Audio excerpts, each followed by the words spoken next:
On the battlefield, few figures inspired as much caution as a fully armed knight. Clad in steel, mounted on a powerful warhorse, and trained for years in the art of combat, he was built to dominate in the chaos of battle. But strength like that had limits. His advantage depended on the right ground, the right moment, and the right support. Without them, even the most feared warrior could be slowed, unhorsed, and overcome. This is where myth meets reality, and we see just how hard it truly was to bring down a medieval knight. Number 1. What a knight was. A medieval knight was a mounted heavy fighter, supported by wealth, land, and service obligations. Most came from the landholding class, but some were professional soldiers in a lord's pay. Their role was not solitary dueling, but serving as part of a military structure. A knight's effectiveness relied on horses, armor, weapons, and trained assistance from squires and grooms. Training began in boyhood. As a page, he learned manners, basic literacy, and horse care. As a squire, he practiced riding, lance handling, sword use, and wrestling. By the time he was knighted, he could control a trained warhorse in a noisy battle, stay in formation, and fight both mounted and on foot. Equipment was a major investment. Early knights wore mail over padded cloth. Later, full plate armor appeared, weighing about 20-30 kilograms. The weight was spread over the body, so movement was not as restricted as often imagined. A high-backed saddle and sturdy stirrups gave stability for lance charges. The main weapon on horseback was the lance. Swords were often secondary. Horses were critical. A knight usually owned more than one: a destrier for combat, a courser or rouncey for travel. Feeding, shoeing, and caring for these animals was costly and influenced campaign planning. On the battlefield, a mounted knight had an advantage in speed, impact, and reach. The psychological effect of armored cavalry charging in formation was also significant. However, these strengths depended on terrain and preparation. Open, firm ground allowed a full-speed charge. Muddy or wooded ground reduced mobility and impact. Without space to maneuver or a fit horse, the knight's role shifted. In sieges or tight terrain, he fought dismounted, using polearms, swords, and daggers, often in close combat. The idea that a knight was unbeatable is misleading. With the right conditions removed by terrain, fatigue, or tactics, he became just one strong fighter among many. Success in defeating a knight came from strategy, not single combat. Number 2. Armor that worked. Medieval knightly armor evolved through centuries of experimentation, adapting to new weapons and tactics. Early on, protection was mainly a mail shirt worn over a padded gambeson. This mail, made from thousands of interlinked iron rings, resisted cuts well, but could still transmit the force of a heavy blow. As weapons grew stronger, armorers began adding rigid plates to cover vital areas, creating transitional forms like coat of plates before eventually reaching full plate harness. By the late Middle Ages, a complete suit of plate weighed around 20 to 30 kilograms. Yet because the weight was evenly spread over the body and rested on hips and shoulders, it did not cripple movement. Articulated joints, elbow couters, knee polans, and overlapping lames allowed a knight to bend, twist, and lift his arms without major restriction. Underneath, the quilted gambeson absorbed shock, kept the metal from chafing skin, and helped distribute impacts. Against this level of protection, swords were rarely the first choice for attack. A sharp edge could not simply slice through good plate. Instead, fighters relied on narrow thrusts aimed at gaps, such as armpits, visor slits, or the inside of elbows. This led to techniques like half-swording, where one hand gripped the blade to guide the point precisely. Specialized weapons became the real threat. Poleaxes with spikes for piercing, and hammer faces for crushing. Warhammers with narrow beaks to punch into joints, and maces delivering concussive force that could stun through armor. Even if the steel remained intact, a heavy hit to the helmet could disorient, knock a man off balance, or create an opening for a follow-up strike. Shields did not vanish as plate advanced. In earlier periods, large kite or heater shields were standard, but in later times, smaller bucklers or no shield at all were common for fully armored men, relying instead on the harness itself for defense. armor was never maintenance-free. Straps dried out, rivets loosened, and dents could seize a joint if not repaired quickly. Environmental conditions also mattered. Heat built quickly inside the metal shell, leading to fatigue, while cold weather stiffened leather fittings and numbed fingers. A knight confident in his harness still had to respect its limits. Armor gave a decisive edge when paired with skill, mobility, and awareness, but it was not an impenetrable shell. Its weaknesses could be found by patient and well-prepared opponents. Number 3. Horse and ground. The warhorse was not just a mount, but a weapon system in itself, built through breeding, training, and conditioning to work as part of a coordinated cavalry unit. Destriers, the prized heavy warhorses, were bred for strength, agility, and controlled aggression, while coursers offered more speed and endurance for campaigns. These animals were trained to stand steady under the noise of drums, horns, and shouting, to push into dense crowds, and to maintain formation even when wounded or frightened. The saddle design was crucial. High pommels and cantles kept the rider locked in position during a lance impact, preventing him from being unseated by the recoil, and strong stirrups allowed the rider to brace and absorb shock through the legs rather than the lower back. Protective barding came in layers quilted cloth to absorb cuts, mail for flexible coverage, and occasionally plate over the head and chest. Even so, the horse was still a larger, less protected target than its rider, and in battle, an injury to the mount could neutralize the knight instantly. Terrain was the deciding factor in whether cavalry could use its full potential. Flat, dry ground allowed horses to reach top speed in tight formation, maximizing the shock of impact. But irregular or obstructed terrain-soft soil, deep furrows from plowing, hidden ditches, or rows of sharpened stakes could sap momentum or break a charge before contact. A shallow slope could slow the approach, while a sudden hole or rut might topple horse and rider without enemy interference. Weather compounded these effects. Mud from rain could clog hooves and make footing treacherous. Heat exhausted both man and beast inside heavy armor and barding. Dust raised by large formations could obscure vision and complicate communication. Cold, stiffened leather straps, risking gear failure. Skilled commanders studied the ground before committing to a charge, using natural features to funnel enemy forces or lure cavalry into disadvantageous areas. Successful charges depended on timing and coordination. They worked best when the enemy was already pressured. Missile troops had disrupted their formation, and there was room to maintain speed until contact. Without those conditions, cavalry risked hitting piecemeal, turning a concentrated strike into scattered skirmishes.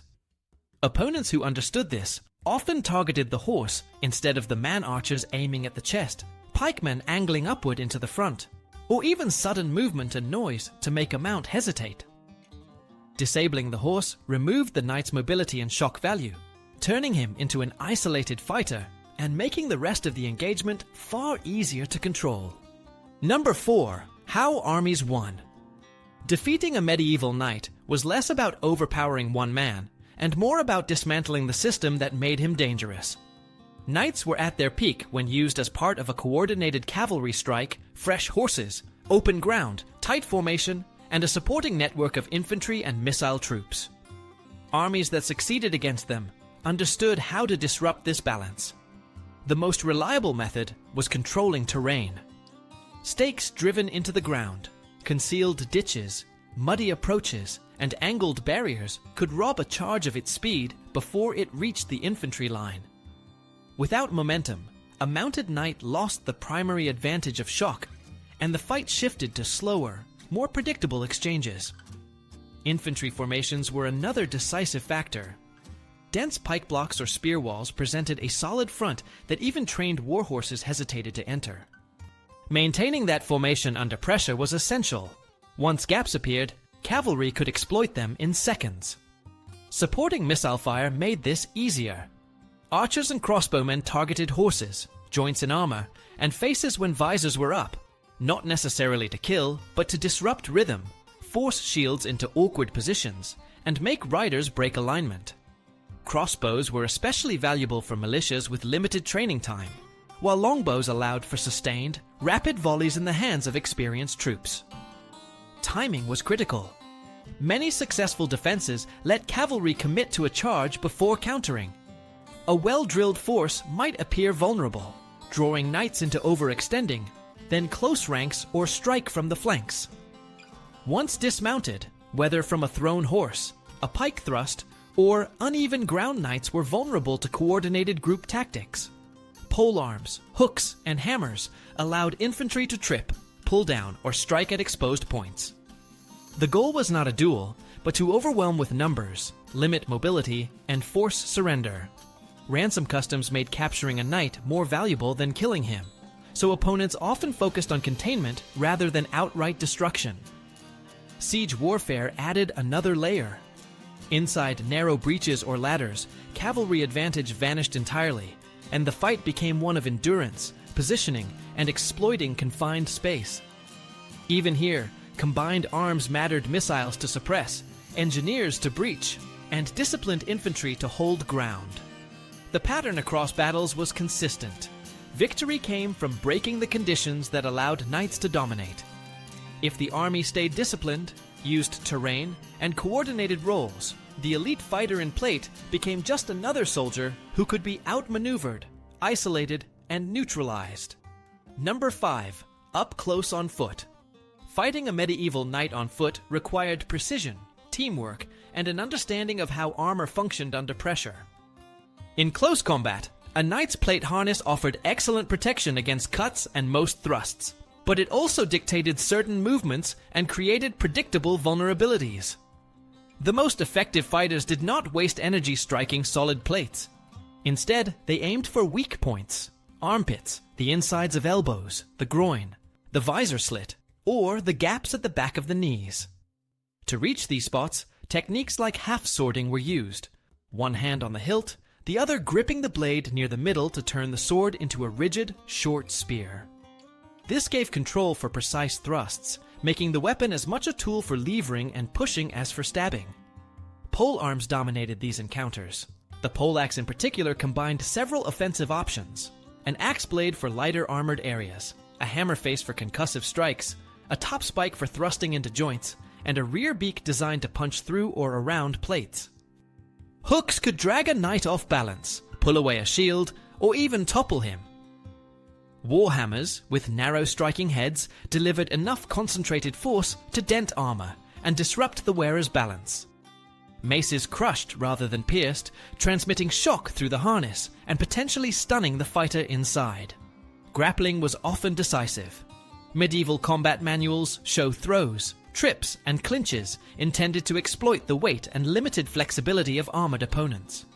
Once a knight lost balance, getting back up under the weight of his gear, especially in mud or among obstacles, was slow and dangerous. Footing played a large role. Uneven or soft ground could cause minor slips that opened the way for joint locks or sweeps. In siege assaults or urban fighting, where space was tight, movement was even more restricted, forcing armored men into direct shoving contests where leverage was key. Fatigue was another hidden weapon. Armor restricted airflow when visors were closed, making breathing loud and labored. Heat built quickly inside the harness, and prolonged fighting caused a drop in reaction time. Skilled opponents used bursts of activity followed by resets to let exhaustion accumulate in the night. 2- or 3-man teams exploited this by rotating roles, one binding the knight's weapon, one pushing or hooking, and one delivering targeted strikes or dagger thrusts. The rondel dagger was purpose-built for this role: stiff, narrow, and able to slide into armor gaps with minimal space. Ransom customs shaped tactics. Capturing a knight alive was financially rewarding, so infantry often focused on disarming, tripping, and restraining, rather than delivering killing blows. This meant attacking from angles that allowed control of limbs or weapons, using polearm hooks to snag behind knees or elbows, or grabbing the visor to wrench the head back. In siege breaches, defenders struck from above with spears or hooked weapons, while long weapons from rear ranks reached over the shoulders of the front line to keep pressure on the intruder. Number 6. Change and context. Difficulty was not fixed. It shifted with place, period, and purpose. Early knights fought in mail with shields. Later knights used full plate with visors and shaped breastplates. That change altered threats and counters. A slashing sword faded. A poleaxe or a thrust grew. Cavalry rolls also moved. In open France or northern Italy, heavy charges could work. In muddy Flanders, charges bogged down. In the Alps, narrow passes broke formation. In Iberia, mixed light and heavy cavalry shaped tempo. On the steppe and in the Levant, horse archers refused static fights. They bled mounts and baited pursuit. Patience and space beat weight there. Northern forests and marshes favored ambush and close ground. Sieges told another story. Inside walls, a knight fought on foot. The fight became ladders, breaches, and short bursts. Armor helped, but heat and fatigue mounted fast. Money mattered at every stage. Elite gear required income, craft, and supply. Horses needed fodder and shoes. Mail and plate needed repair. Campaign seasons tracked harvests and roads. Winter closed passes and flooded fields. Summer punished men in harness. Disease and poor diet cut endurance. All of that raised or lowered the bar to defeat one elite fighter. Law and custom mattered too. Ransom shaped choices. Capture was often better than a kill.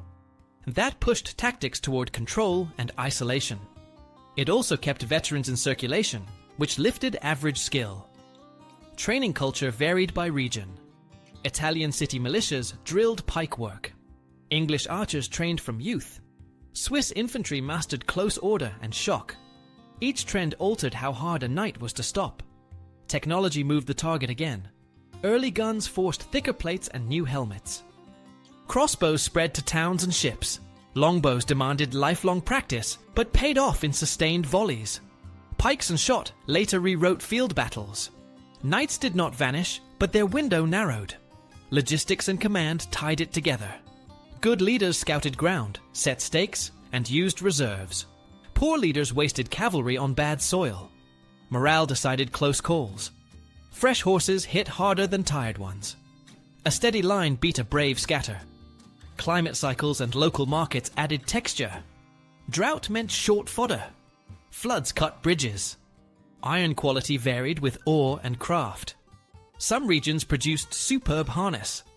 Others relied on older mixes of mail and plate. So the question, how difficult, has one honest frame. It depends on which knight, where, when, and under whose plan. Change was constant. Context was king. In the end, the difficulty of defeating a medieval knight was never a fixed number on a scale. It was a moving target shaped by ground, weather, training, weapons, and the quality of the men and horses around him. On his terms fresh horse, open ground, coordinated charge, a knight could tear through poorly prepared forces with speed and shock. On someone else's terms, mud, stakes, tight lanes, missile fire, he could be slowed, dismounted, and contained.